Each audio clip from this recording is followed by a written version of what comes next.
Bitch, are you jealous? Oh shit, here we go again.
What up? It's your man, I Make Mad Beats, live from outer space and Unapologetic Studio. And we're here today for another episode of Type Beat, a producer podcast where we talk about all things producer, all things creative, all things music, and often drift off into other subjects. And you just got to sit.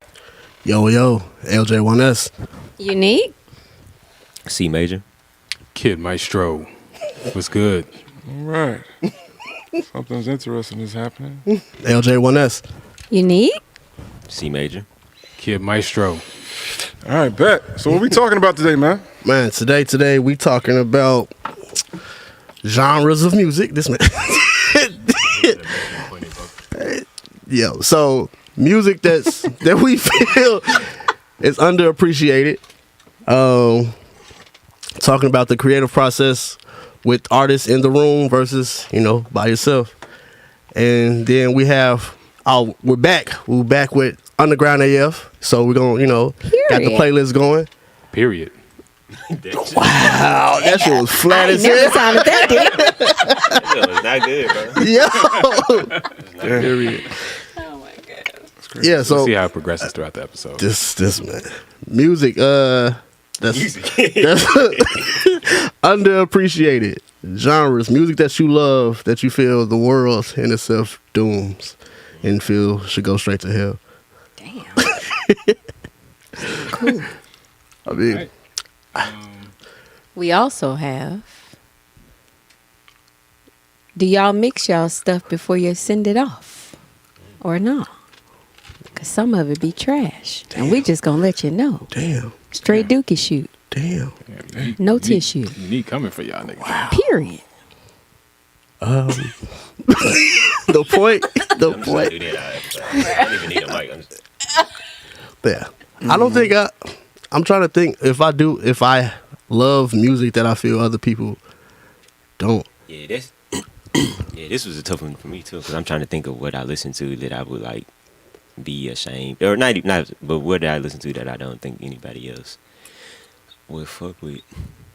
Yeah. I think that's tough for me. I'll tell you this. I used to think it was like Dilla, Flying Lotus. I definitely, like, growing up, Yeah, I used to be yeah. slick ashamed for Nah, niggas I to feel- snatch my headphones Also- and like, dang, what the fuck you listening to? Ain't no worries on this Yeah. shit, nigga. But I met feel these that. niggas. And Right, and that's what I'm saying. I think oh, currently shit. is like it's difficult because the niggas I'm around, the team I'm around, we all like listen to different shit. Bro. So I know if I play some off the wall shit, most of the time everybody be like, bro, that shit crazy. Like we get it.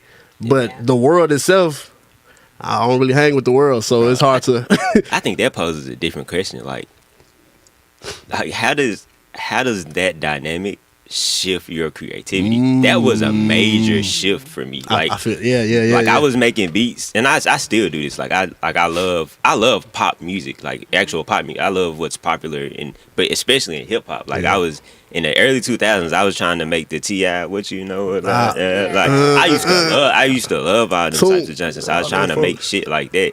But once I got around niggas that knew who Dilla was or knew who some of these avant-garde producers were, then I felt free to start trying to make stuff like that, especially around other niggas. Like if I did that, it would be in a solo by myself. Like I'm trying to make an instrumental, and then a nigga would come in the room or like my studio or whatever, and then I'd switch up. Like, all right, let me give some trap drums or give me some shit. I think that blends in with the other topic, but I definitely agree with, like, there was a point growing up, like, I had to give myself the excuse, like, me listening to other music at one point in my life, the excuse for that was, I'm a producer, I need to listen to everything, you know? But there was a point, like, you in the hood, you listen to Windows Down, you like, Windows Down, you better be bumping some 36 or some bumping shit for a nigga look at you like, the fuck you bumping? Ain't that crazy though? Like, I have found myself riding through, like, certain neighborhoods playing certain kinds of music. Like, that is so weird to me. Like, but I am guilty of doing that shit though. That's when I was young and influenced by the world.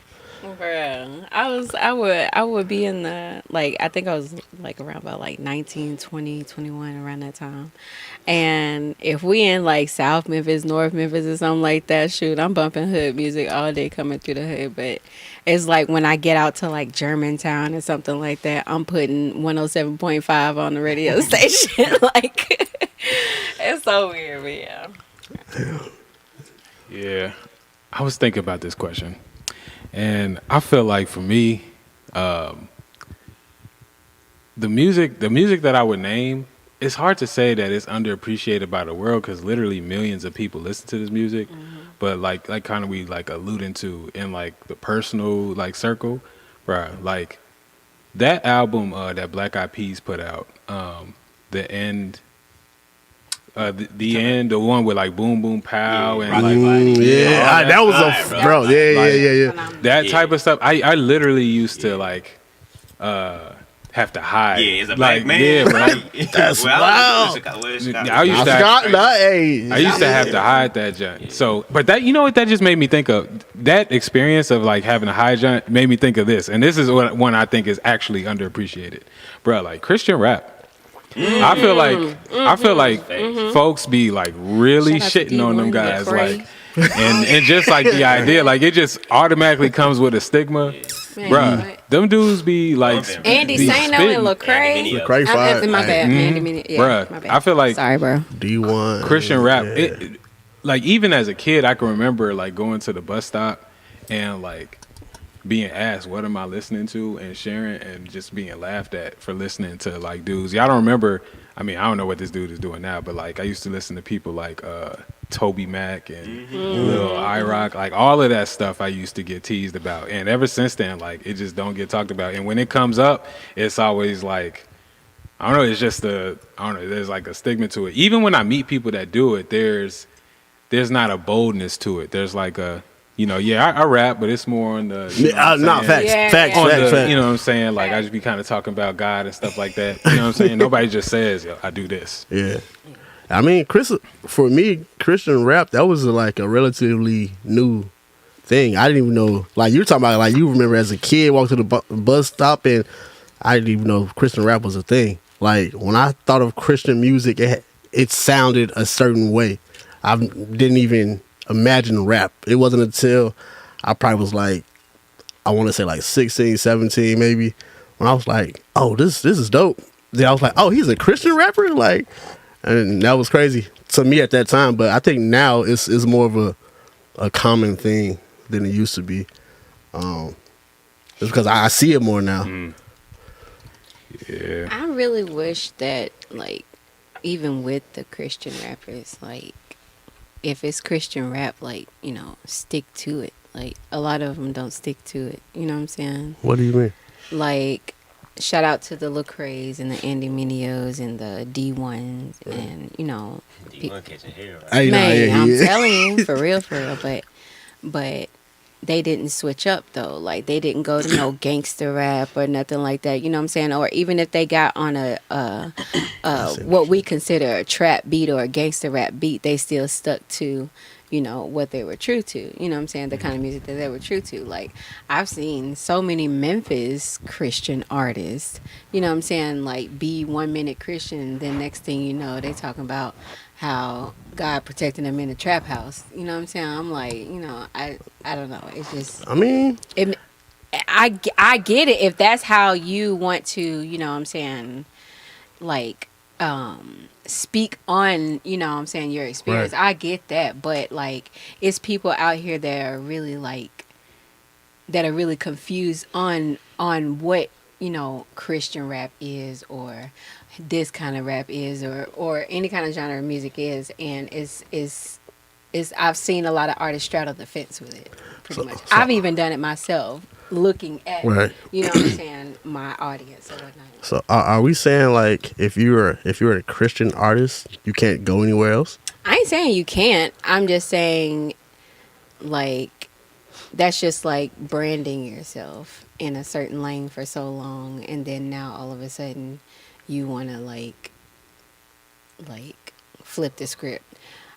People would think, like, people tried to say, like, even with what's his name, Andre 3 Stacks. Mm-hmm. Like, people were like, oh, this nigga, he was, you know, he was rapping at first, now all of a sudden he flute playing. Like, Andre has always been a different kind of guy. You know what I'm saying? He ain't flipped no script. Like, he just probably showed y'all some stuff that he just did in his private time. You know what I'm saying? But it didn't change who Andre was as the artist, as who we knew 3 Stacks as the artist. You know what I'm saying? Who he is. Real quick, big shout out to people in the chat, people watching. Big shout out, Austin. Big shout out to Todd.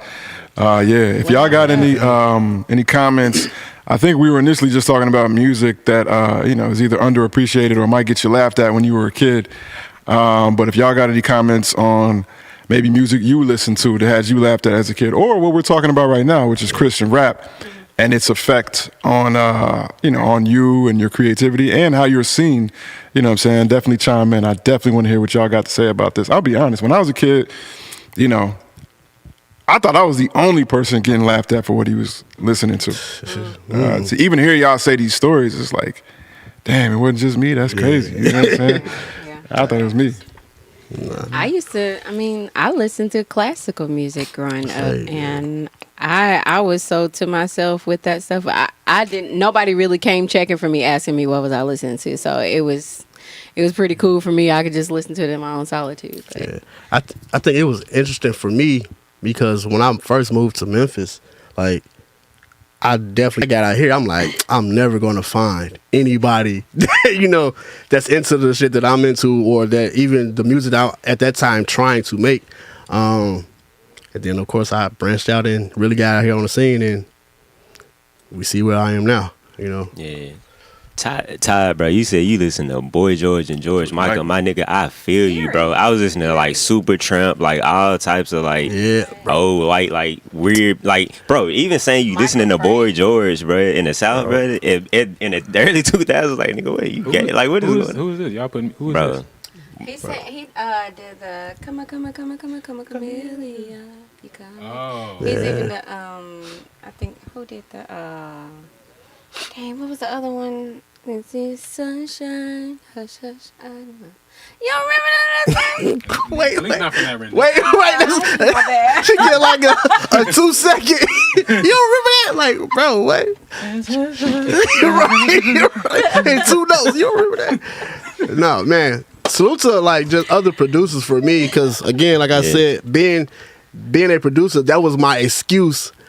When people get in the car, I'm like, bro, what you listening to? I'm like, bro, I'm a producer. I got to keep my ears to the street. I got to hear everything. I got to see what's out here. But no, like, it wasn't until I think I just met other producers, and more so like MP, just going through his process of sampling what he sampled and stuff like that made me journey out more to find the different shit. Because there was I feel like for me, that was that, man, you black in the hood, you a black boy, you supposed to listen to just hip hop, just rap, and it was like, nah, bro, I'm listening. I was a Madonna fan. I'm out here. Yeah, I fuck with Madonna too. Honestly, I was a big Madonna fan. I ain't even gonna lie. Like, fuck what anybody talk about. I loved Madonna. Madonna was the shit to me.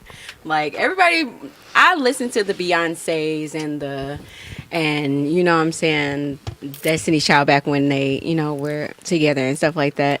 But I mostly grew up on like the Aretha Franklin's, the Emotions, the Stylistics, and stuff like that. Then I grew up on Three Doors Down, Evanescence, and Boy George, yeah, like Korn, like those are the people. Good Charlotte, like that's what I grew up around. So yeah, you know what I'm saying. So that's probably why I wear black a lot. But yeah, like I don't know. Honestly, now that I'm thinking about it more, like, okay, my previous answers still stand, especially the Christian rap joint. I feel like that's very underappreciated. But, you know, when it comes to people like Flying Lotus, them dudes still underappreciated, bro. Very much so. Like, Very much like, so. and I don't know. I guess I didn't initially name them because I know so many people that That's do what I love think them. it is, yeah. But like, nah, bro. Like, Madlib, you know what I'm saying? Now these folks are still relatively obscure. You know what I'm saying? Like even when I think about, you know, shout out, I feel like Alchemist is like putting on for like kind of that sound. But even still, bro, like Flying Lotus, maybe what was it 3 years ago, Mad, when he got the nomination for Producer of the Year?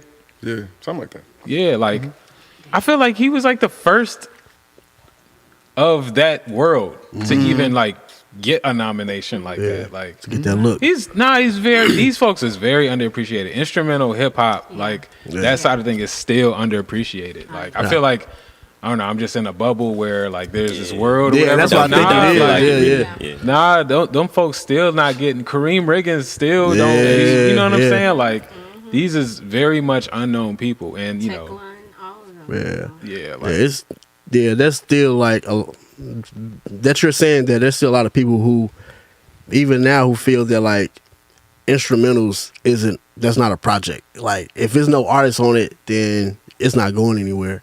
But like, bro, that's a whole thing. That's a whole world of its own. But I agree with you. Being that we are in our own world and everyone listens to kind of everything, it's hard to really pinpoint what's like underappreciated. I feel like just those dynamics have changed dramatically. This is why I feel like you almost have to like answer the question based off of era, right? So like, you know, most people listening to what most people listen to was a much more important phrase 15, 20 years ago. Yeah. Right? Because the channels in which people listen to music were more curated and streamlined. Radio, whatever was on the top blogs, all, you know, whatever, you know what I'm saying? Like that controlled what most people listen to because most people were passive listeners.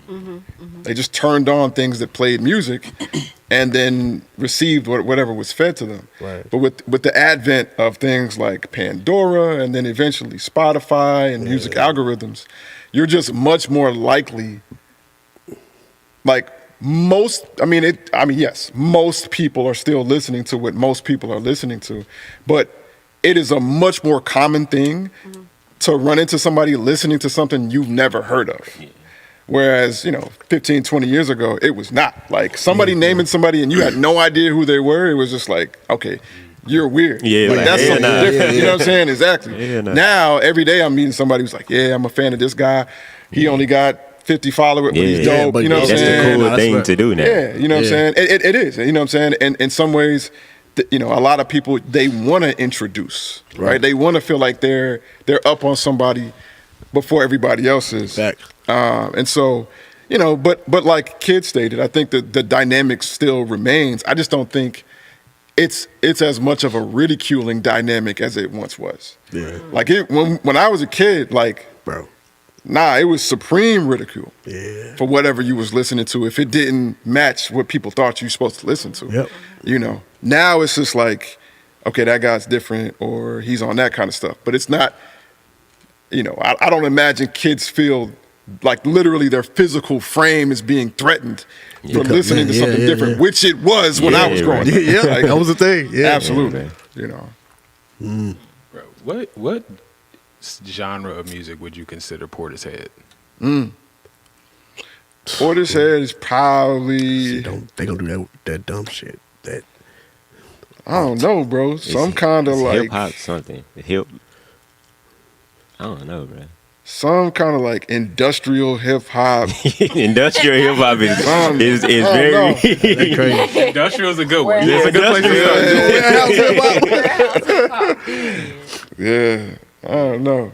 Whatever it is that they do is underappreciated. Yeah, I mean, Like Yeah. potato head people too. yeah, I mean, yeah, I would think even with Portishead, that's probably by design.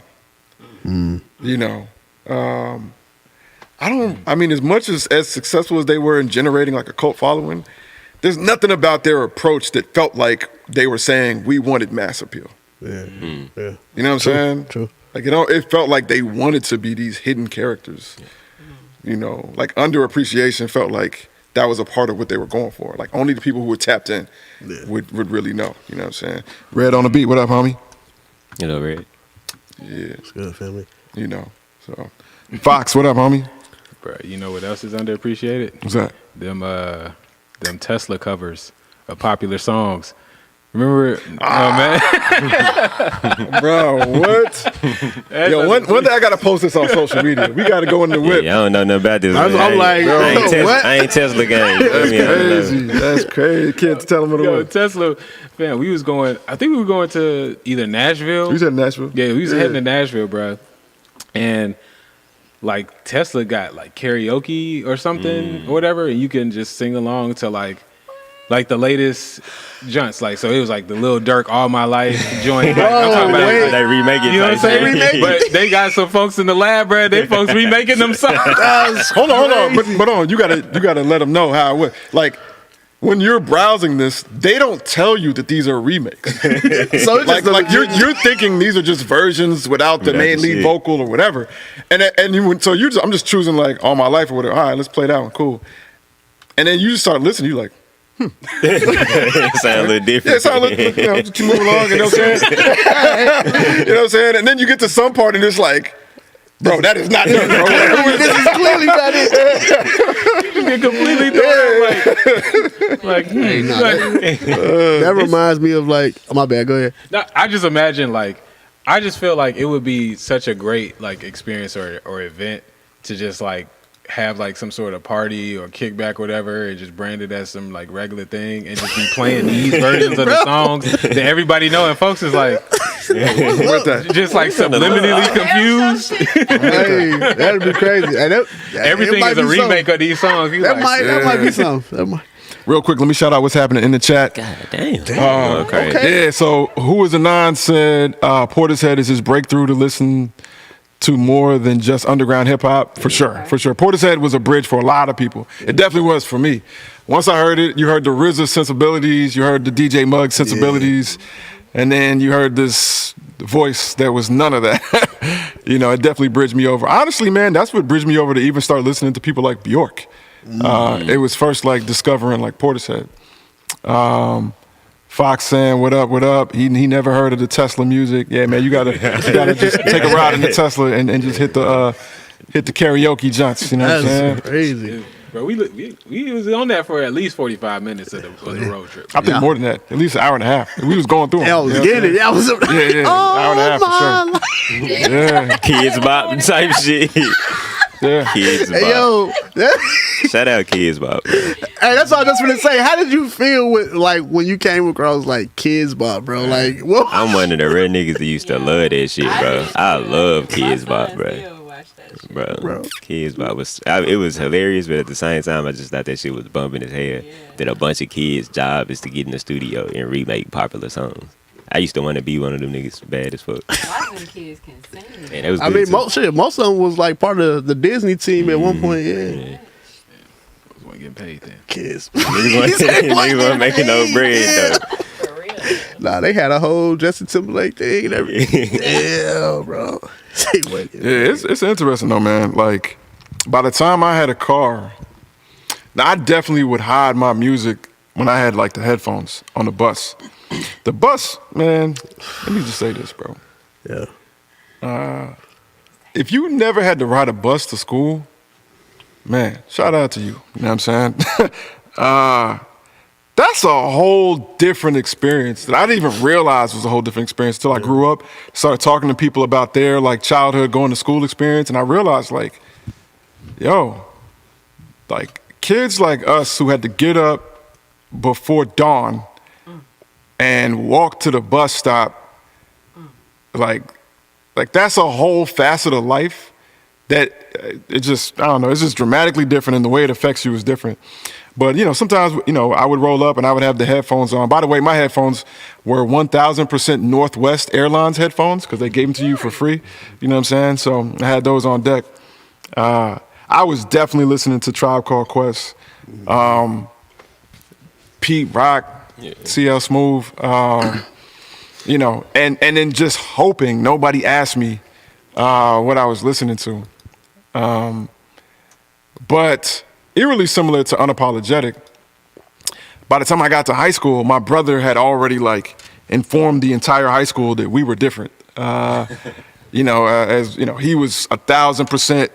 He looked like Method Man every day. You know what I'm saying? So, you know, and then we had my man The Phantom and we had my man Maeve. They were so dedicated to being different that by the time I got to high school, I had a crew that could like help explain me to other people. You know what I'm saying? It was like, oh, those guys are different. You know what I'm saying? They listen to different stuff. You know, and sometimes they would be like freestyling in the hallway. And I wouldn't freestyle. I would just stand next to them. But I would watch people who didn't listen to the kinds of things we listened to pull up and listen and be like, yo, I could freestyle like that. You know what I'm saying? And then they would try their hands at like more lyrical rap and all of that stuff. And so that really helped me out a lot. That set me up for when I got my first car in high school. I was 1,000% pulling up playing like the craziest stuff from underground West Coast LA stuff, you know what I'm saying? And it was just because by that point I had gotten real comfortable listening to my own stuff and being accepted. I just knew I was different, and that was it, you know? Right. Isn't it like crazy to be laughed at or ashamed of listening to things that would later be considered like classics? Bro, hold on. No. Bro, hold on. Let me talk on that because I was thinking about that last week, bro. Last week, I was I went to I can't remember where I was, but I think it was at maybe like a Target or something like that. But in Target, I saw like the 1,000% gentrified Wu-Tang shirt. You know what I'm saying? And I was just like, and I saw somebody looking at it like, and I was just like, yo, this is crazy. When I was a kid, I used to be like, yo, Wu-Tang, you know what I'm saying? And people would just be looking at me like I was crazy, you know what I'm saying? And I mean, like, we was the only ones, me and my brother, we was the only ones, you know what I'm saying? To the point where that became a point of rebellion to me. I used to go to places and just on a wall or on a sheet of paper and just leave a Wu-Tang symbol, you know what I'm saying? As a way to say like, I don't care. I'm different. I don't, you know what I'm saying? Like it became a symbol to me, you know? And then to like, mad years later, be on Facebook and see homies who grew up in the Mound or in South Memphis be like, hey, yo, y'all saw that latest episode of Wu-Tang? I'm like, what? Nah, bro, don't watch that. Nah. Leave that for us, bro. Won't you go watch, they ain't got a new, whatever the fuck y'all was listening to? Go watch that. You know what I'm saying? Like we saw this from the top. We was down from day one. Y'all was making fun of us for this, man. You know what I'm saying? Yeah. That's a crazy scenario, bro. Be like, these are like, and it's the stand for the world too. This is like, that's wild, bro. Like I just can't imagine. You know what I'm saying? Just being laughed at for listening to Tribe Called Quest. right. Like what the fuck is wrong with y'all? That's crazy. You know what I'm saying? Like there's not it in a. Oh yeah, I don't know. I just can't imagine like. I don't know. I'm too far removed. I was just, I just missed the generation. You know what I'm saying? Because like. Hip hop is like a main genre. You know what I'm saying? Like, right. These, you know what I'm saying? Like this is like Tribe Called Quest, all that. This is the sound of hip hop when you think about it. You know what I'm saying? So for that to be, you know what I'm saying? It's closer to the origin of it. You know what I mean? So it speaks a lot to like Memphis and its like origin and kind of I don't know incubation kind of thing. Like Memphis for world. that to be unusual. Yeah, I mean that's a like this is the same point, right? So these things that would honestly annoy me as a kid, like that was the bad side of it. The good side of it was that Memphis so didn't care, in fact, disliked anything that came from someplace that wasn't music, you know, with the exception of like maybe some guys from Houston at times, Texas, you know what I'm saying? Like it was so Memphis centric that, you know, it created a kind of, you know, depth and like a whirlpool that would create what is trap today and would go on to influence global music, global culture, you know what I'm saying? But the bad side of it was just that if you was doing anything other than that, you was looked at like you was crazy, you know what I'm saying? And, you know, for better or for worse, there's a good side and a bad side to it. My man Anon says he calls it playlist anxiety. That's a great phrase. That's a great phrase. I like that. Playlist. Shout out to Anon. Yeah, Anon, yo, your stuff in the Underground AF, man, we had that on loop the other day. Yeah, facts. In Ruins. That's the joint. That's the one, man. Yeah, you were talking about your, you know, listening to Portishead. I definitely heard a lot of these similar influences in your music. So big shout out, man. Yeah. I think it's also interesting, like, especially at the time, like when Matt was growing up in Memphis, that like people were looking at you crazy for Tribe Called Quest and stuff like that. When these were like at that time, like the mainstream artists, you know, they were on the radio. They were, so it was like, damn. Not even on the radio, like. It was on TV. They first two albums was 5 mics. Like That's what I'm saying. They were like, out here, you know. Yeah, you know. but this is the same time, you know, Project Pat dropping, you know, Cheese and Dope, Getty Green, and that shit getting 2 mics and whatever. Like the world, so it's really a battle. It's really a battle between like the world don't fuck with us, and so we don't fuck with y'all. Yeah, so that's crazy. Project Pat dropped one of the greatest rap albums of all time, I probably the that. most sampled rap album of all time. Nah, and that shit facts. getting 1.5 and 2 mics on Source and shit like that. Like, I respect that. I respect that.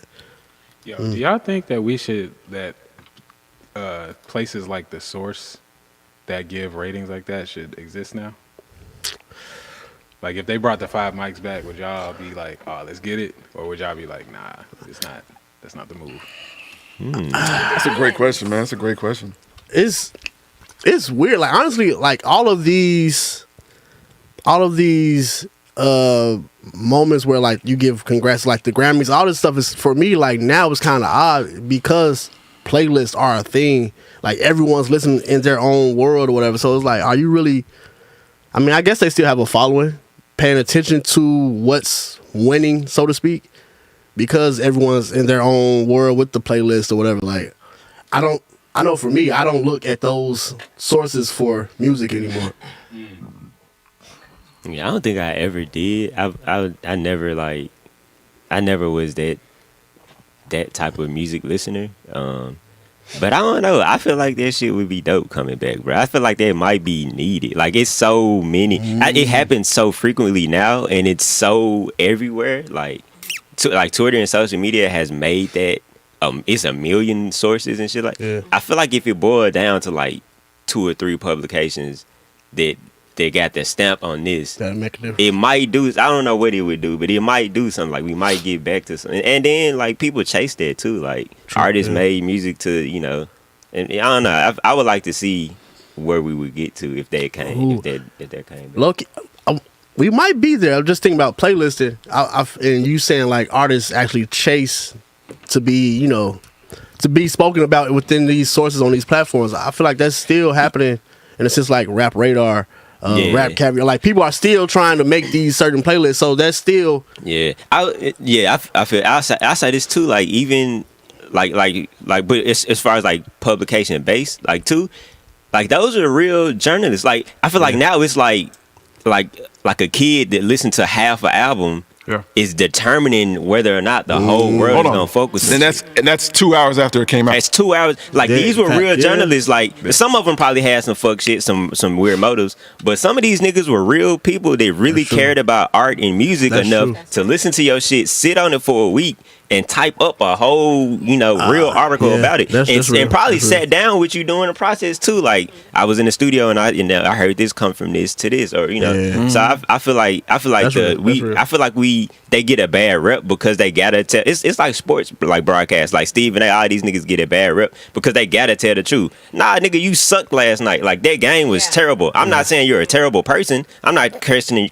your character, but nigga, your plus minus was -50, bro. You was trash, and so they get a bad rep for that. But they be telling the truth, like, and they really be analyzing our experts for a reason on this shit. And so I feel like if That's we a good do point. get like some real real experts on this shit, it might do something. Yo, Ty, real quick. Ty Bucket says C major, not talking minor here. My nigga. He said you used to have like a journalism major or something. Actually, he actually did. I'm a journalist. Yep. Yeah. I'm a journalist. I feel like, I don't know, it's interesting because, I mean, there's still the Grammys, right? There's still BET Awards, there's still Hip Hop Awards, there's still all these things that do recognize people for certain music, but I feel like the culture is very steeped in I feel like our culture is very opposed to anybody telling anybody what is quote unquote good or not. Yeah. You know what I mean? Like, and so I'm even wondering if that can do we even have a society set up for something like that, for that to grow? Like, is there even a base? Because, you talk about competition and like striving for something, right? But do we have an appreciation for an expert? You know what I mean? Anymore. That's like, we never did. Like, Yeah. I don't think that's the push and pull. I feel like the thing that is not being mentioned here, but is incredibly important, is in the era of the source, right? Yeah. Like, there wasn't, hip hop was incredibly young, right? And also, this is before hip hop was globalized like that. So, at any given moment, I mean, you really had to only know anywhere from 30 to 50 rappers. yeah. You know what I'm saying? And those 30 to 50 rappers, none of them were probably 30. You know what I'm saying? Yep. And so now the thing that you, like, when you think about giving a platform or a person or a group of people the integrity to determine whether or not something is 5 mics, 2 mics, or whatever, you're trying to, like, there's always going to be some level of, like, doubt and appreciation, ageism, something, right? You know what I'm saying? It's just that the fact that, like, in the 90s, in the source era, and in the early 2000s, everybody in the business, not everybody in the business, but most people in the business of hip hop, the business of writing about hip hop and creating hip hop, were all the same age. Yeah. And they were deep in the. They were all the same age. They were all from the same era of hip hop, because hip hop only had 1.7 eras. You know what I'm saying? And now, and most hip hop was dominated by New York hip hop. You know what I'm saying? Et cetera. And so now, I mean, as soon as you pick somebody or a group of people or whatever, there's going to be somebody who's going to say, well, they lean this way, or they from here, or blah, blah, blah, blah. And so it's like, even if these people or entities aren't biased, like, there's going to be a reason to believe that they are. Yeah. You know what I'm saying? And I also think now it's going to be hard to pinpoint or to put any sort of priority on any one outlet when it's easy for anyone to have an outlet. That's what Again, back then, like, not everybody had a magazine, a blog, a YouTube channel, an Instagram. You know what I'm saying? Like, you had to, just like, in order to hear new music, you had to get it on the radio, or you had to get it in the club. That was it. Now, it's not the case. So, it's going to be hard for any platform to have that level of importance or influence when so many people have access to the same resources. Yeah, it's great. And then even with that, like you said, it's so many people who have access to the same resources, as many platforms and stuff, and that's real because going back to the Grammys, when Killer Mike won, it was so many people like, who the fuck is Killer Mike? And it was like, and they have like thousands to millions of followers and stuff, like, so they are influencing their demographic, their age range, the culture, so to speak. But it's like, there's really no criteria now to be held this high, to have this much impact. man, when the source was out, did people know who was like writing, who the people actually were that was determining the Fine Mics? Yeah, no, that's the thing. Is you know, back then it was different. Like now, I mean, I feel like with the advent of like blogs like Two Dope Boys, All Hip Hop, that's when journalists were allowed to hide. You know what I'm saying? But back then, like, the culture was the culture. Like, you had to actually be there. Yeah. You couldn't, it wasn't no DJ Academics in his basement type stuff. Like, you know what I'm saying? Like, and they was on some celebrity shit. I feel like it was more if you know, you know. But if you know, you was on some celebrity shit. Like, oh, that's, you know, especially if you in that industry, like, you better know these niggas. Yeah. Dang, that's crazy. So, yeah, I was thinking that, like, you can't really like be anonymous on something like this, like, because everything is so, you know what I'm saying, like, who are these people, you know what I'm saying, who are you? But I guess back then on the source it wasn't anonymous either, so, you know what I mean? Because there was people that was really tapped into that world. You got your name on the article. You knew the name of the journalists that were writing about the artists too. Yeah, They had a name for themselves. Nowadays anybody's writing about anything. Yeah. I mean, now that's the problem. I mean, across the board, in and outside of hip hop, is that anybody can do anything. Like it's like people say all the time. There's so much information on the internet, but the trouble with that is you don't know what's real and what's not. Man, that's a you know. That's right. And so it almost makes it kind of like it makes the arc of the internet start to come back down. Yep. You know, because who knows what anybody is saying is actually correct. Like right now, if you wanted to be like, hey, how do I program a website, and you put that in YouTube, like there's gonna be like 10 results on the first page. 4 of them are gonna work, and 6 of them are outdated because somebody or whatever. You know what I'm saying? Like I'm just being real. So it's like, it makes the internet not as much of a viable source of information as you would think. That's real. Dang, there can't be no more source. Nigga, that era is just gone. Some of this stuff it sounded like it was just so much fun. Yeah. It would have been cool to like really be like present to like experience the anticipation. Like I feel like 106 in Park was a fun era. Man, that was era. But that was like era. The basement. after that, the those kinds of things. But after that, I feel like the last of that is really like Sway in the Morning with the freestyle jump. He's holding on, yeah. You know what I mean? But where it was like Big shout out Sway. Fun. But even the ones that we grew up with, like the freshman freestyle cipher, the freshman class, whatever. Nah, the XXL, double XXL, freshman class. Like that, even that John, like I don't feel like it'd be 2016, for it 2016, you killed bro. That's what I'm saying. They did that to themselves, bro. They started putting people on there that was like, what? Come on, that used to be a thing. Like I know, I used to look forward to like, okay, who they got up here now? Who's the next young nigga that's that's killing it? Yeah, but I mean, music changed. Like 2016 was a pivotal like point in music, like in that XL freestyle. Bro. Like, that freshman class really. Hey, I don't want to. This is a great discussion, but man, we got to hit another topic. Man. We approach 3 o'clock. We in this jump. Pause. Deep in this jump. Creative process. Oh, this is a good one. Yeah. How much does your process change when you're working with the artist in the room versus when you're by yourself creating? That's a good topic. Yeah. I think for me, well, it depends on who I'm in the room with, who I'm creating with, how good our relationship is, what's the goal. I feel like when it's someone that even if we're focused on a certain type of energy, certain type of song, but like we have a relationship, it's a bit more freeing. It's a lot more range to just throw shit on the wall. Versus with someone that you're trying to build with, because those moments, like when you're working with someone that's new, so to speak, y'all, the chemistry really isn't there. And I know for me, you're trying to make sure that this can be something.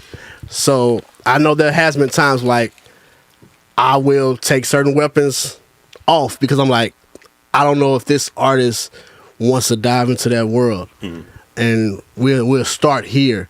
But I know for me, it's like once we get going and once I figure out what you're into, then it allows me to expand on what's possible. Versus if I'm locked in with someone like if I'm locked in with Boulevard, I know it's it's whatever. versus someone that this is our first session.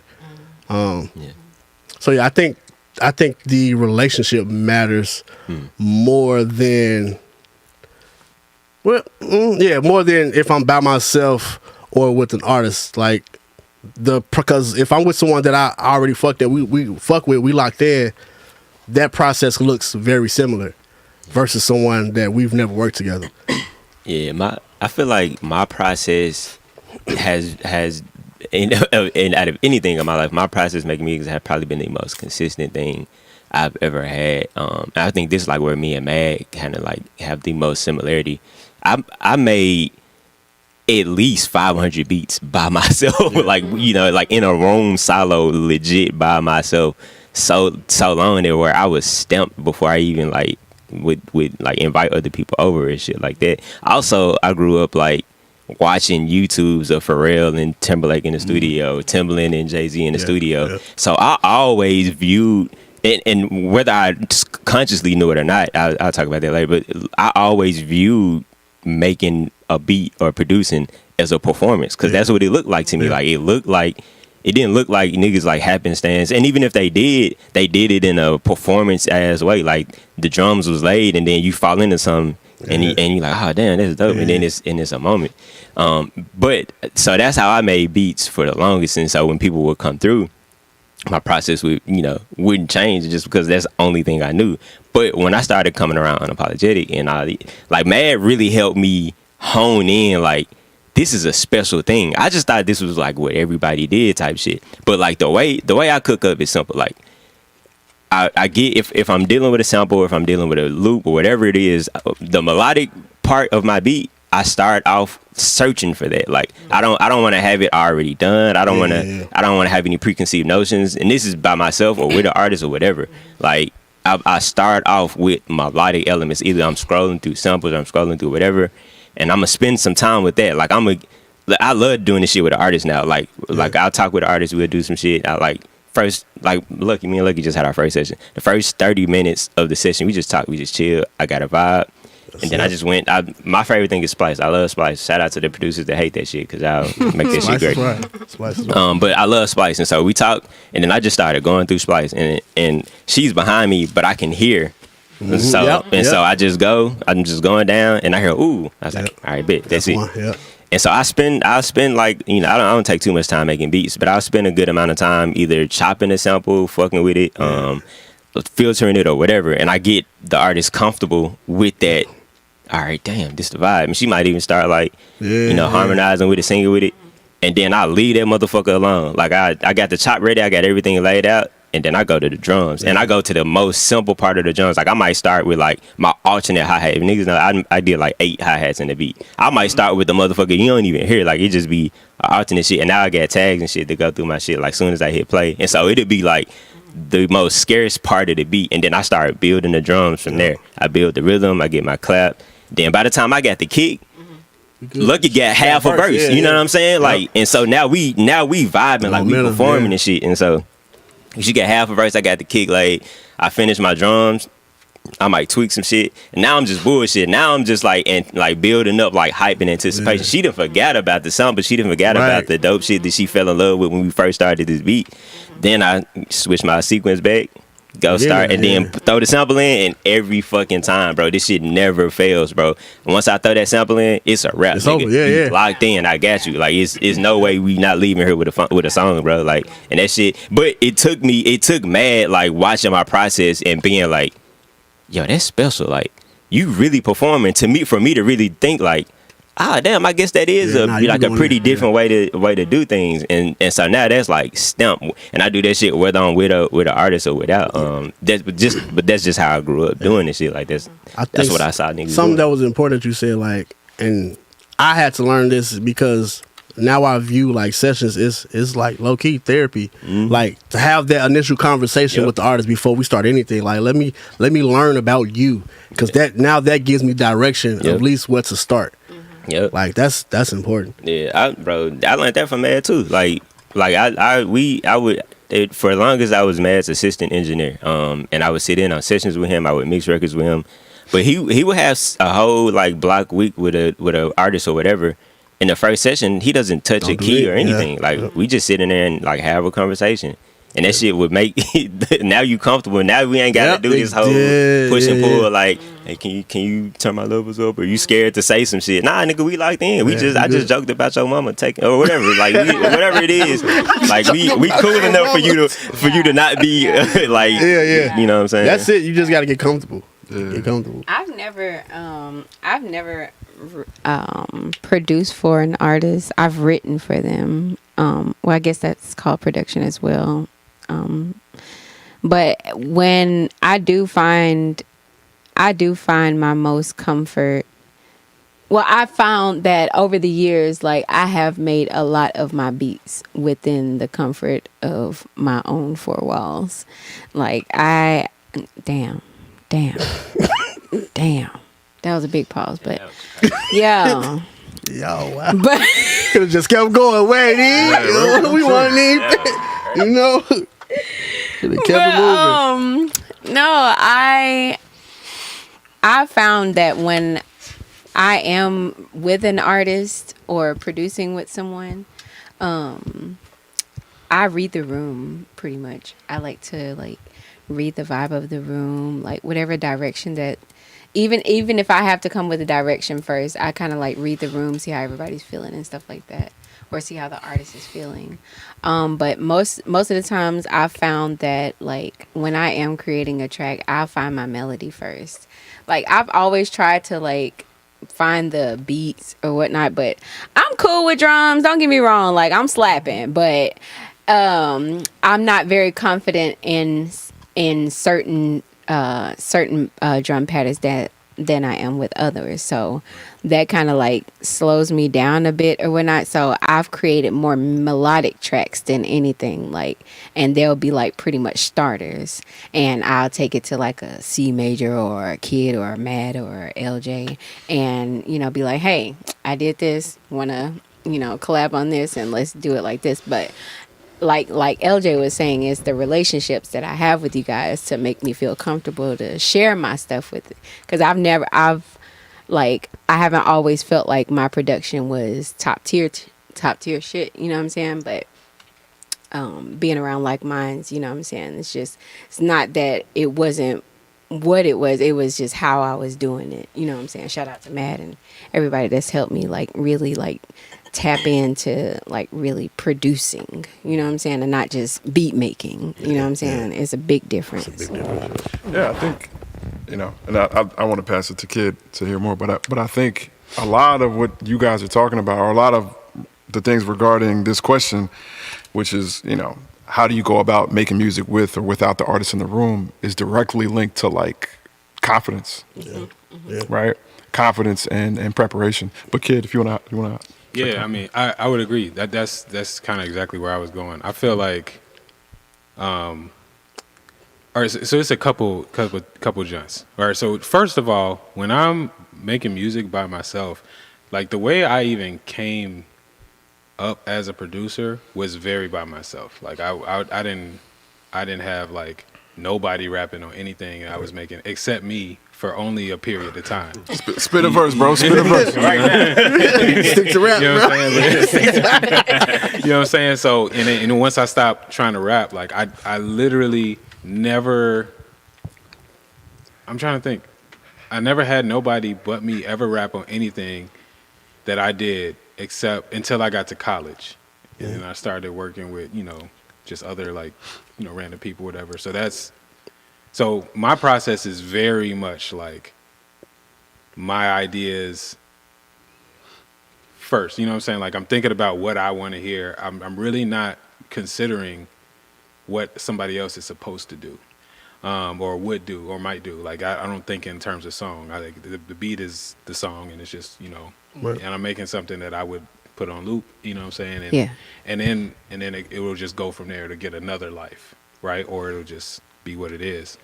And I feel like I keep that process. It's very I'm just exploring sounds, or I'm trying to learn a synth, or I'm going through samples, or I'm trying to learn an effect. It's very it's a very dedicated thing. I'm dedicated to this one thing, and then I'll move on to something else. And now that thing I have is a a thing I could pull out at a certain point, but I find that I'll just be kind of doing the same thing over and over again, which is why like my templates like are super seasonal, and but when they change, they change drastically because I have like a different like mindset. But I usually am just doing the same thing over and over again in kind of a different way, or trying to get as much out of the same thing. So that's me by myself. So when it came to working with artists, like again, this is not a natural thing that I'm considering, right? It's a desire, right? But it's not there's no real intention behind it. For sure. Like when I jump into it, right? So, and because I wasn't thinking about it, because all my productions didn't have to leave me, I was not the type of producer. Like I was in FL Studio or whatever I was in every day, but I wasn't exporting what I was doing. That shit, my shit would just be on loop for hours. You know what I'm saying? Like, and then I could come back to it. You know what I'm saying? It was nothing was never finished, so I didn't have many beats in my catalog. And so when it came down to like the question of making stuff on the spot for artists, I was like emotionally and mentally unprepared because that's not something I put intention behind, and I didn't have beats to already play.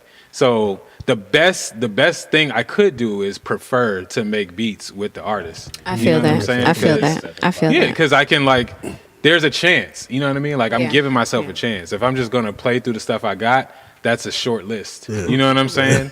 And so, you know, that I feel like for a long time that was my preference. And then I meet Offum, who is the type of artist that is down to explore with me. Like that's a different, bro. You know what I'm saying? So those relationships. It was one of those situations where I could just do whatever I'm doing, and he's there with me, and I can learn to, without too much pressure, without the typical pressure. I feel like I was learning how to read an artist's reaction to what I was doing, but I still had the confidence that whatever I did, there was life, there was potential for it because Offum was, you know, going the distance with me, and so to me that's kind of trained how I approach artists who even aren't like that.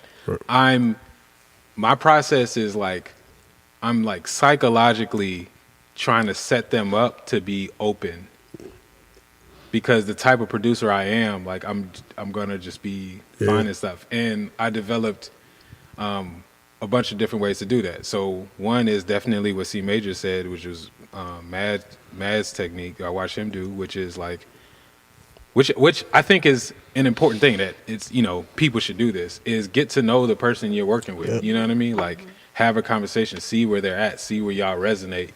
You know what I mean? And hopefully you've gained enough practice to be able to figure out like, okay, I can meet where we connect with these kinds of sounds, or these kinds of chords, these kinds of drum patterns, whatever it is that you have emotional control over the best. Like hopefully you are starting to check off boxes in your head. So that's what I'm doing. The other thing I started to do was when I started to get a catalog. My catalog, again, not artist focused. So I'm a little unsure of like what, like not that I don't think what I did, not that I don't like what I did, but I'm unsure if you feel like you can fit. I can hear stuff, but you know what I'm saying? Like I wasn't thinking about you when I made this. So it's more of a potential that there's not enough space for you, or, you know, it might be challenging. So I'm like, you know, I'm dropping hints. I'm like, yeah, I love to create things that like neither of us have done before. I love to, you know what I'm saying? This is the type of environment I'm trying to curate get people open and to hear different things. And so then I start like playing stuff. And the purpose of playing stuff isn't even necessarily for them to pick a beat I play. It's so they can get to understand me. You know what I'm saying? And where I'm coming from, and then prepare. And then it's like, and then I'm taking that time to see what kind of stuff they react to. And at that point, they might pick something, or I feel like there's more information that we can make something, because like I've gathered data. It's a very like research, like seed planting kind of process, because I just am not naturally thinking about the artist when I'm making stuff. So like I really have to introduce myself and introduce the idea of like working with me. And I feel like it works out. You know what I'm saying? I definitely have made like hard joints with artists, and, you know, people pick stuff, but, you know, it's very, I have to set it up. You know what I'm saying? I have to really create an environment first, make people feel open. You know what I'm saying? Just because I feel like my sound isn't that familiar, you know. At least I don't feel that way. It might be, but that I think that's just a confidence thing. But I feel like for me, it's super important. Like, I'm not the type of person that likes to like get to cooking on the first day I meet somebody, just because, you know, I'm Batman. I'm Batman. I said it. I'm setting it all up. You know what I mean? And now that I have a larger catalog, I'm more prepared, right? And I have experiences working with artists. I can, you know what I'm saying, whatever. Sure. But I definitely am trying to set things up. So by the time I'm cooking with somebody, usually, like I have a lot of context, and it's just based off of what I observed. Like, oh, you like when I use these kind of drums, you know what I'm saying, or you like when I'm sampling more versus when I'm playing like a synth or something like that. Yeah, for sure. Yeah. I had to. No, go ahead, man. Okay. I had to force myself to like really work with artists more because I come from that. Like, I was locked in by myself so much. There was one session I had where like me and the artist were on completely different ends, like emotionally and everything. Like, she was looking for a certain sound, and I was not there. Like, me, when I cook up, everyone's heard like it's typically like some dark, some shit like that, and she was all like happy emotionally, and I was like, this was a bad session because I couldn't get there. Like, I couldn't figure it out. I feel like that's a topic for next time. Yeah, we got to talk about like our worst sessions. But go ahead. Yeah. So like, I had to force myself to be more in those spaces of like being open to just cooking up on the spot with the artist in the room, because because of that one session, I was like, nah, this can't happen again. Like, I had to really work that muscle to now, like, whether the relationship is there or not, it's going to start off like C-May said, the conversation, just so I can get to know where you're at. Because the thing is, like, you can play an artist a beat and they be like, nah, this ain't it. But you play it for them on a different day, in a different mode, different mindset. This is perfect. Yeah. So yeah, I just had to learn how to navigate that. Yeah, no, I definitely I just want to acknowledge something, Matt. When we was talking about, we've had this conversation privately years ago, and like years and years ago, and I was just saying, yeah, I really like to. I think it's better when you cook up with the artist. You said, yeah, but you really haven't experienced what it's like to like play enough stuff, and then it get picked. Now I definitely am in that space where I can like start playing things, and that gets picked. And I will say that like there's a feeling of relief, like whew, like damn, like most of the work is done now. Now I don't have to. Now I can solely focus on helping you instead of like managing me and my emotional part of this. Like half the work is done. There's a relief in just having a beat, and now we just getting to writing. Oh, the environment is gonna be way better. I'd be disappointed, bro. I love it. Like, that's a good perspective, bro. It's like I'm like, okay, now I can produce. You know what I'm saying? Yeah. I got all the sources now. All it's like when we make beats together, like. When you could just focus on the drums, or I'm just getting the chords, the shit be way different. Like, more of my bandwidth now can go to the transitions, the record, and you know what I'm saying, and all this stuff versus like building. And of course, I obviously love the process of making beats, but when it comes to making songs with people, that makes sense. You know what I mean? Like, I love to produce. I love having a conversation. I love to be encouraging. I love to hear an idea and be like, ooh, that was special. And I love when they feel confident about something. And I love like that part of it as well. And I feel like if I got the beat done, or at least the bass of the beat, I can, and I'm just sitting there waiting. Like, no, I'm doing little drops in the beat now, keeping it interesting for them, like trying stuff out. Like, I put a filter on and say, how'd you feel? You know what I'm saying? I'm just doing stuff, getting the session ready, and it's time to go. Like, boom, I love that. And that's something that's, newer, because my catalog is deeper now with a range of things. Yeah. And so I was just going to say you was right. You know what I mean? Like, it's not such an easy decision whether I prefer to cook up versus just have like playing beats, because you know, I just didn't really know what it was like to. Yeah, I've had an interesting journey with this, but my journey with this starts with money. My brother used to come home with a whole bunch of LRG and Echo jackets, you know what I'm saying? And I would be like, bro, how are you getting this stuff? This man was like, man, selling beats. I'm like, yeah. And I was like, all right, I got beats. And then like weeks later, I'm like, bro, I'm not really selling beats like that, you know what I'm saying? It's not that easy. Yeah. And my brother was like, yeah, man, well, you got to get good at making beats in front of people. He was like, a lot of times the artists that you're working with, like, he said there was 2 reasons for it. He was like, a lot of times they have their own vision, right? And sometimes you got to, you know, help them cast their vision. And then another thing he said was he was just like, and I'll never forget this, and this is why, honestly, this is the foundation of even what I told you, C Major, is that he was saying that, like, when an artist sees the genius that goes into a beat, they trust you more. They'll experiment more. They'll try things they wouldn't try because they just witnessed you make something and they're in awe of it. Versus you just playing the whole thing. You know what I'm saying?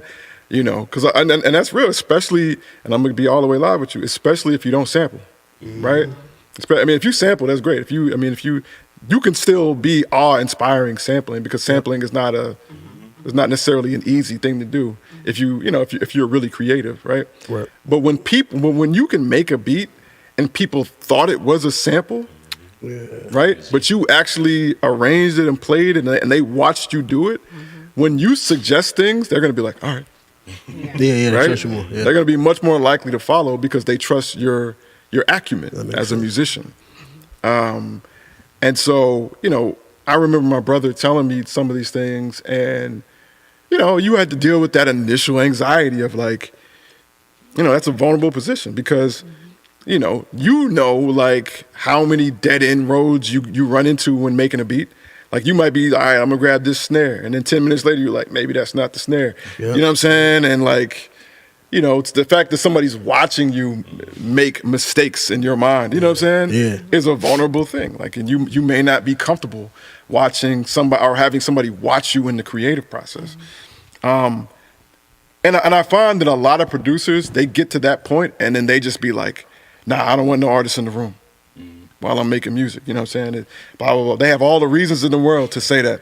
That's crazy. If you're just honest with yourself, like you haven't refined your process enough to be confident in it inspiring an artist. That's it. If you put more intention into it, I mean, you can look at it the way I know me and C Mage look at it, which is as a performance. You know what I'm saying? You know, but there are several ways to look at it. You know what I'm saying? But like, you know, you don't have to get everything right. I'll never forget this. When I met my wife, I'll never forget this. How, you know, years and years later, she would come to me and say how she just thought I was the most like confident and secure person ever. You know what I'm saying? And I was like, no, I wasn't. I didn't know anything. I was so insecure about everything. You know what I'm saying? Like I was not secure at all, you know? But the thing that made her feel like I was that fear didn't stop me. I just did it anyway. You know, like when you cross the street, people think that there's no fear in crossing the street. There is, you just still crossing the street. You know what I'm saying? And when people, like even if you do have things that you're unsure of in the process, right? Like, if you're just unafraid to try things, people aren't going to look at it that way. It's the same way with performing, right?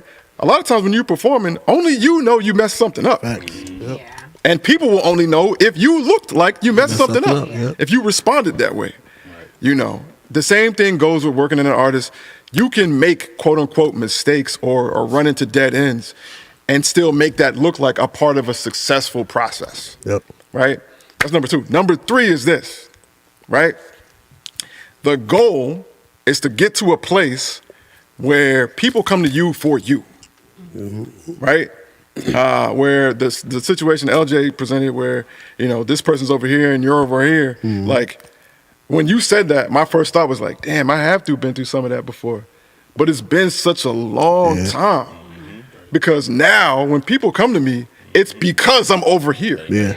You know what I'm saying? Like you walking into the room, not to use me, you know, as a programmer. Right. You're coming here for my vision and my touch on things. And so if that's odd, that excites you. Yeah. You know, if that's different, if that's not what you were expecting, that's what you came here for. Yeah. You know, and so to me, the goal is to get to that space, because when you get to that space, It's different. Yeah. you know, because that's the thing. The real thing is you're trying to create an environment. This is why you have the conversation. This is why you move with confidence. This is why you're prepared with multiple sounds, multiple textures, all of this stuff. Because what you're trying to do is you're trying to create a room where the people involved trust each other, and at any moment, anyone's the leader. Yep. Yep. That's what you're trying to create. You're trying to instill that you can follow, but then you're also trying to instill that sometimes you can lead, right? And everybody understands that dynamic.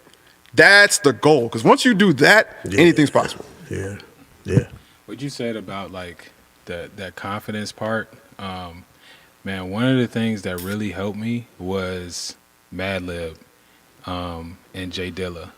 And then, you know, eventually like Knowledge, like the classic These Guys, because these were people who had songs with rappers and like successful songs, but also had their own artistry.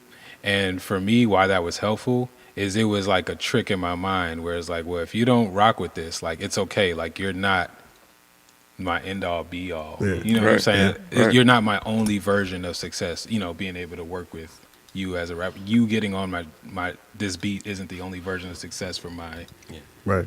like creative giant. And that definitely helped, because it created like a distance where, you know what I'm saying, I'm not so insecure about this part of it. You know what I mean? It's like, oh no, you know, it's cool. Not everybody picked Right. joints. You know what I'm saying? Madlib is still Madlib. Yeah. facts. Yeah. That's definitely. But also, hold on. Also, just to finish that story, right? Not everybody picked Madlib joints. Madlib is still Madlib. But once Madlib created the world of Madlib, people came to Madlib. Like Madlib, people went looking for the Madlib sound. Yeah. Right? And then it also helped people understand the value of the Madlib sound. Right. You know what I'm saying? Yeah. Like I think that there's something important to say at that moment, which is like, how well do you build the world of why what you do is important the way you do it? Right? If you can build that world that says, oh, that's how you rap over that. Or, oh, that's who that kind of music appeals to. You know what I'm saying? I feel like I'll never forget, like, when Kendrick dropped To Pimp a Butterfly. You know what I'm saying? We were on that kind of way before that happened. That was, I mean, it's, come on, bro. Yeah. Jazz influence, Exactly. boom bap with bubbly vibes. And I mean, that's my whole life. You know what I'm saying? But I remember after that, like, people coming to me, I want some jazz, you know, because Kendrick showed them, this is how you do it. Now all of a sudden it's important to them. You know what I'm saying? Right. Yeah, I think that's really important. That's interesting. That just made me think of, like, within those sessions, could it be just like you said, the artists, they don't know how to approach this sound, so maybe their insecurities is like, nah, this ain't it.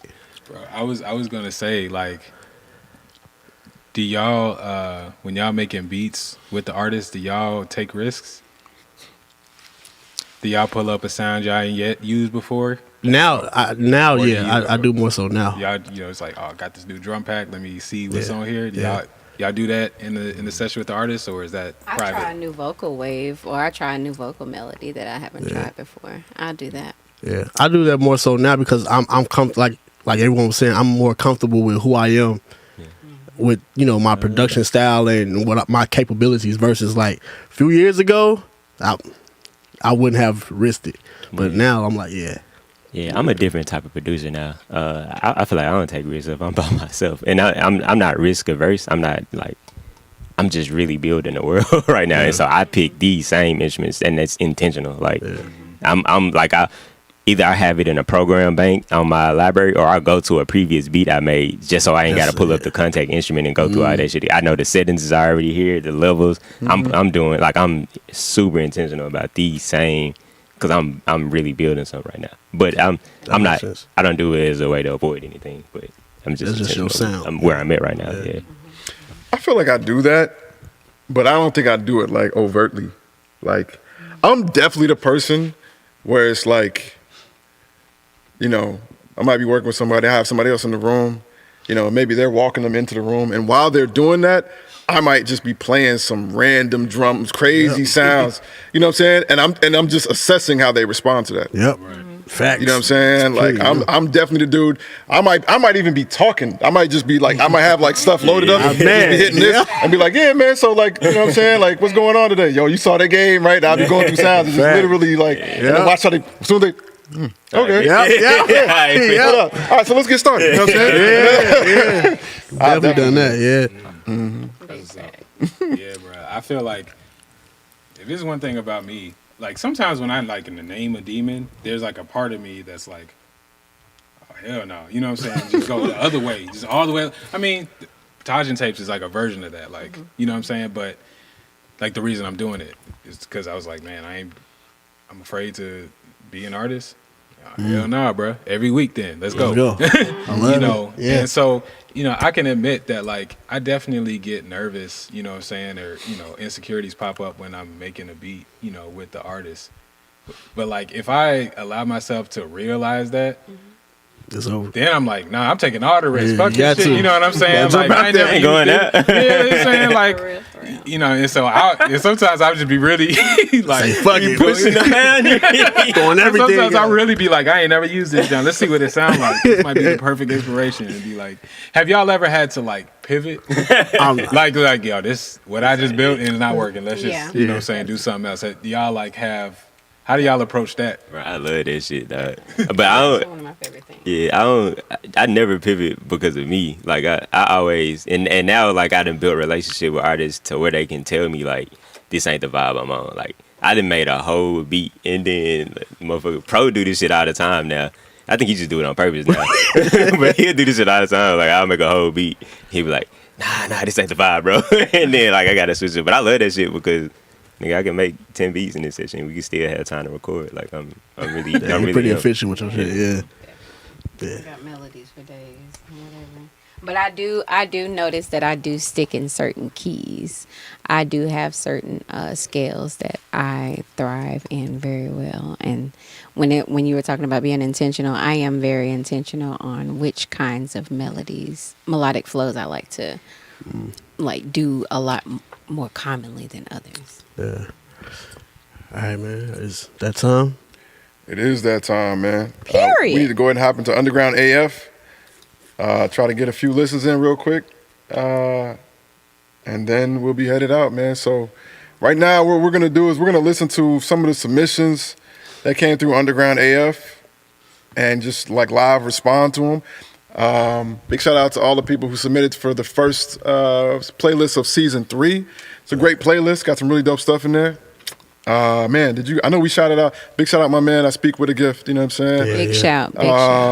Big shout out to homies who got whole sentences as names. I was probably the first. I mean, so when I see homies who got sentences as names, salute, bro. Yeah. Let me pull up this week's joint. Any joint y'all feel like we need to play? Let's see what's up with Zero, bro. See what's up with Zero. But I feel like we can't start with Zero. 'Cause that's It's the home. first one. Yeah. I was finna say, Zero's kind of home team. Let's She do is home. But that's too. Oh. Yeah. It's on team too. Yeah.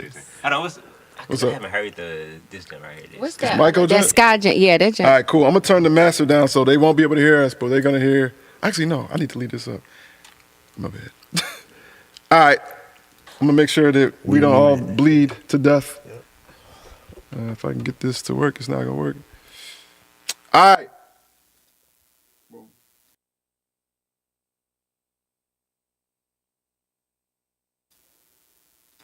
All right. Well, let's see what happens. Let's see what happens. All right. I'm gonna make sure that we don't all bleed to death. There's delay on this. If I can get this to work, it's not gonna work. There's delay on this. There we go. Let's see what we got.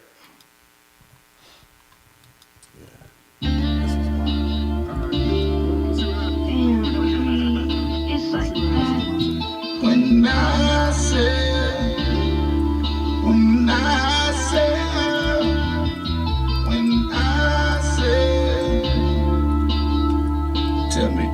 what you do, baby, guess what? It's when I said, when I said, when I said you saw me lonely, better introduce me with a strong friend. Can't return it if you saw it somewhere. Like a better when you try to stray me. My frequency is relevant, my energy is eloquent.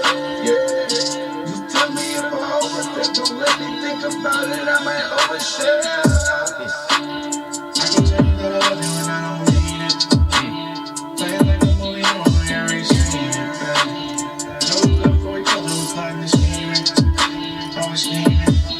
I got, now just put me on the podium. Eat the fucking competition. They'll take any modium. Smoking on that other world. My cushion's plutonium. My cushion's petroleum. Come take you a puff or two. I hear your testimonium. The feeling is utopian. I'm a little disrespectful, but it feels appropriate.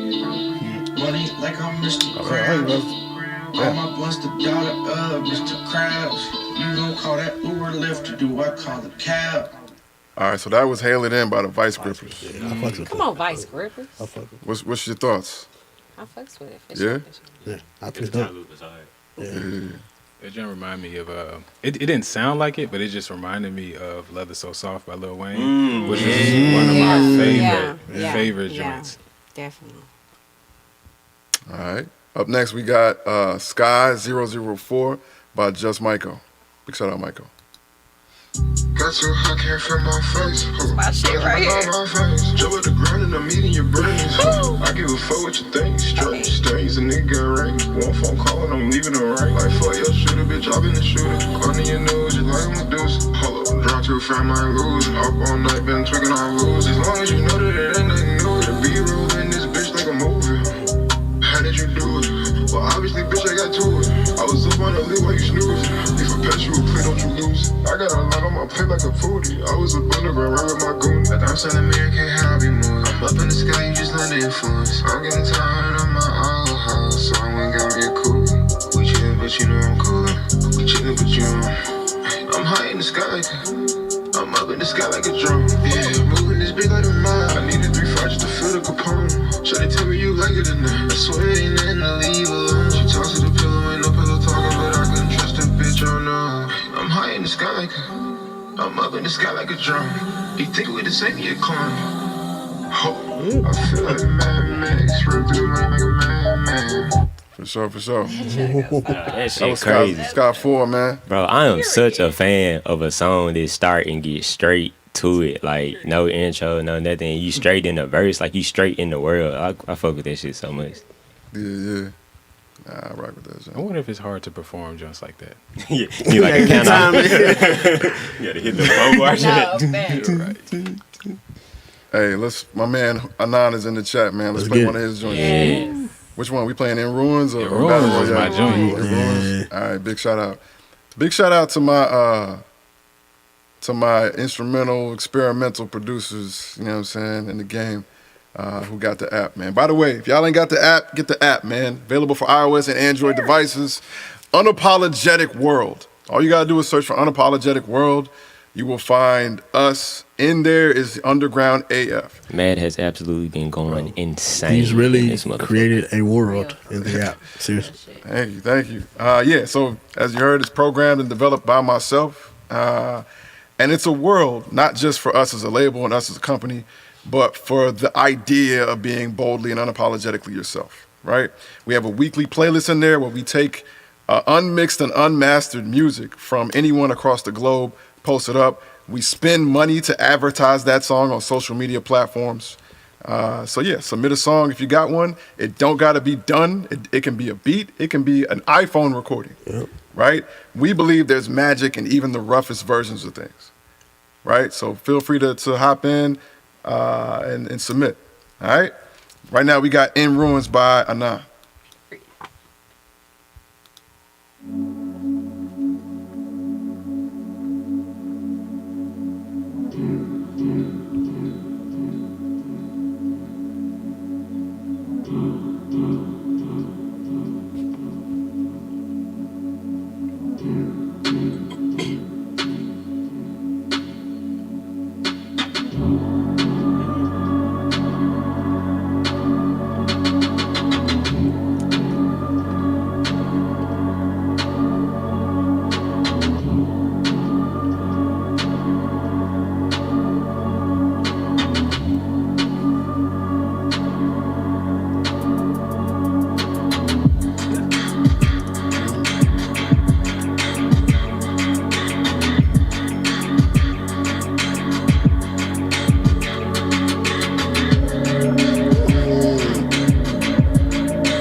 I can play about a minute and 20 each one. That shit's so stupid. Ain't nothing. The subtle switch from the 16th note hi-hat to the 8th note hi-hat has such a big impact on the energy, head bob. bro. Yeah, bro.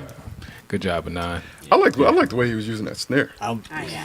I just like the way he was using it. You know what I'm saying? But of course, like atmospheric, cinematic stuff, cyberpunk vibes. Yeah. Absolute. I love that, man. I love it. Big shout out to Nah. We got one more. What are we doing? I guess we got Unique in the house. Gotta do the home thing. Period. And it's literally called Home. You know what I'm saying? Period. Also, Anon said Home by Unique on rotation. Period. Yeah, Thank yeah, you. yeah. Hey, I fuck with you too, bro. Let's link. Let's work. So we Period. got Produced by C Major, by the way. Yeah.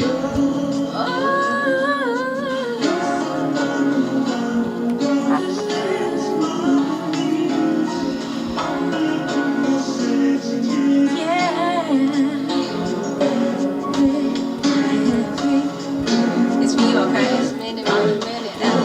Damn, you're everything I should have known. Well, since we talking, put my number in your phone.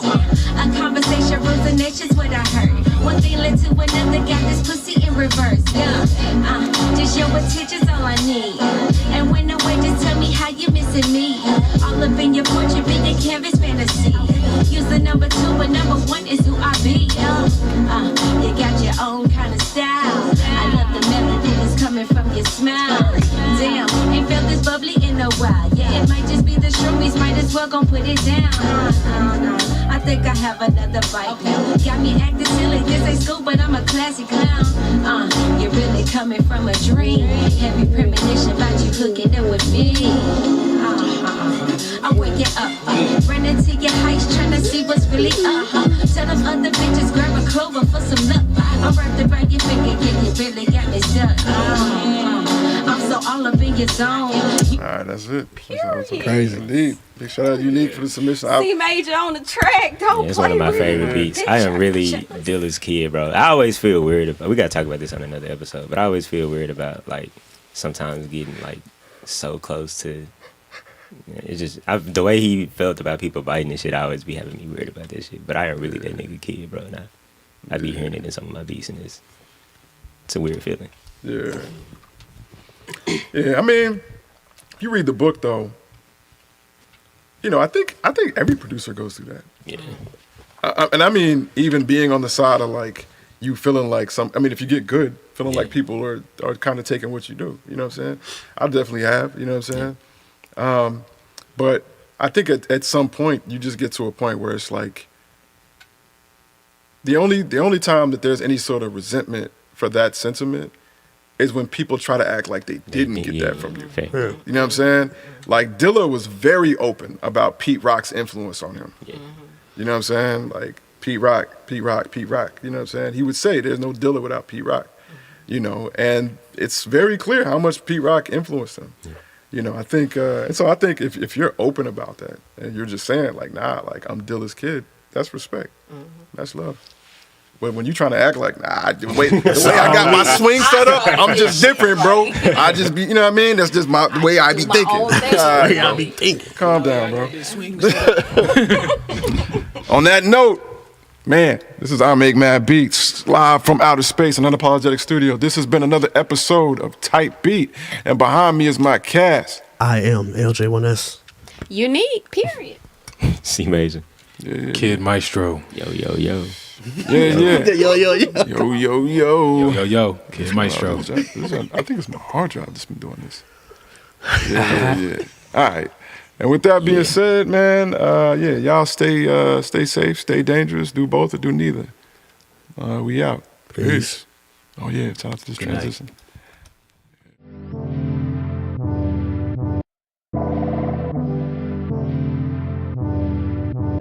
Bitch, are you jealous?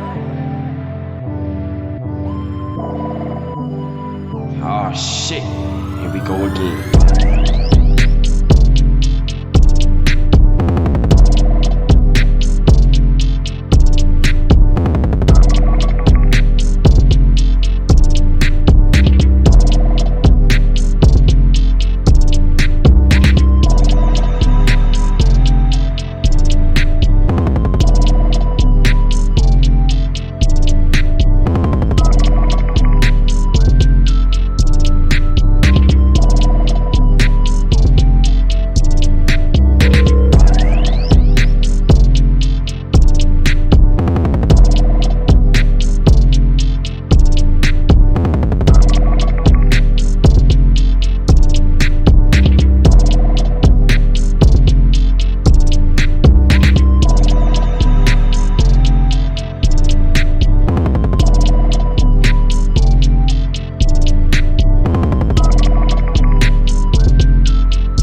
Bitch, are you jealous? Oh shit, here we go again.